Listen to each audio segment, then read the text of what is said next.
بسم اللہ الرحمن الرحیم۔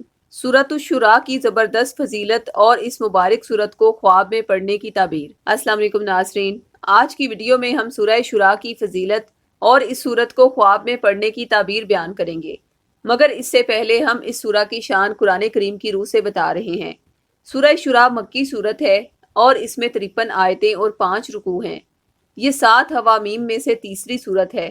اس صورت میں مسلمانوں کے اجتماعی نظام کی ایک خصوصیت شورائیت بیان کی گئی ہے، یعنی ان کے اہم معاملات آپس سے طے ہوتے ہیں۔ مشورے کے لیے عربی کا لفظ مشورہ استعمال کیا گیا ہے، اسی بنا پر اس صورت کا نام سورۃ الشورى ہے۔ اس مبارک صورت میں بھی توحید عملی اہم موضوع ہے۔ دوسری مکی صورتوں کی طرح اس میں بھی رسالت اور آخرت کے بنیادی عقائد پر بھی زور دیا گیا ہے، اور اس حوالے سے کفار مکہ کے بڑے بڑے اعتراضات کا بھرپور جواب دیا گیا ہے۔ اس صورت میں توحید کے ایک بہت بڑے اہم تقاضے اللہ تعالیٰ کے دین کو قائم کرنے کا مطالبہ ہے، کیونکہ اگر اللہ پاک کا نظام قائم نہ ہو تو انسان کی عبادت کامل نہیں ہوگی۔ سورہ شورى کے آغاز میں عظمت باری تعالیٰ کا بیان ہے۔ اس صورت میں بتایا گیا ہے کہ حاکم اور رازق اللہ ہے۔ ہمیں معاملات کے فیصلوں اور اختلافات کے حل کے لیے اللہ ہی کے احکامات پر عمل کرنا چاہیے۔ زمین و آسمان کے خزانوں کا مالک اللہ ہے۔ وہ جسے چاہتا ہے کشادگی کے ساتھ رزق عطا فرماتا ہے اور جسے چاہتا ہے کم کر دیتا ہے۔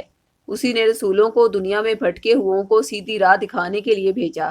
اللہ پاک کا عمومی قانون ہدایت یہ ہے کہ جو سچی طلب اور تڑپ کے ساتھ ہدایت کا طلبگار ہو اسے اللہ ہدایت سے نوازے۔ اللہ پاک کے دین کو قائم کرنے کی دعوت دینا، اس کام پر جمے رہنا اور عدل کے نفاذ کی جدوجہد کرنا نبی کریم صلی اللہ علیہ وآلہ وسلم کا مشن تھا۔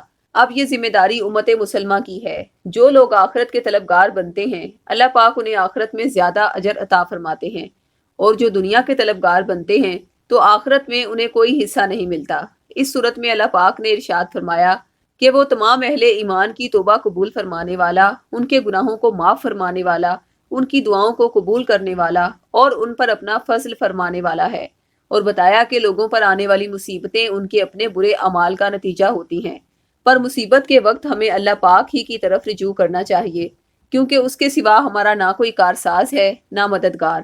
دنیا کی بجائے آخرت کی نعمتوں کا طلبگار ہونا، اللہ پاک پر بھروسہ کرنا، بڑے بڑے گناہوں اور بے حیائی کے کاموں سے بچنا، غصے میں اقدام نہ کرنا، رب کی پکار پر لبیک کہنا، نماز قائم کرنا، باہمی مشورہ کرنا، مال اللہ پاک کی راہ میں خرچ کرنا اور اللہ پاک کے دین کو قائم کرنے کی کوشش کرنا اللہ والوں کے مطلوبہ اوصاف ہیں۔